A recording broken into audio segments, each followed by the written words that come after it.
Hello, good evening guys. Ayan, samahan niyo ako ngayon guys. Magluluto tayo guys ng gulay. Ayan, okra. Ilunudan natin. Simple lang to guys. Sino bang kumakain ng ganitong gulay guys? Okra with malunggay lang guys. Ayan.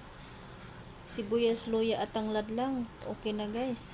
Ayan, pakuluin lang muna natin guys para lumambot yung ating okra. Takpan muna natin siya. Simple ating ano lang guys, ulam. Ayan na guys. Ayan, kulong-kulo na siya guys. Tsaka ayaw ko kasi guys sa sobrang lambot yung okra. Gusto ko yung medyo crunchy-crunchy pa siya guys. Ayan. Ilagay na natin yung ayan guys, ating malunggay. Ayan. Ilagay na natin siya. Oh. Ayan. Ayan.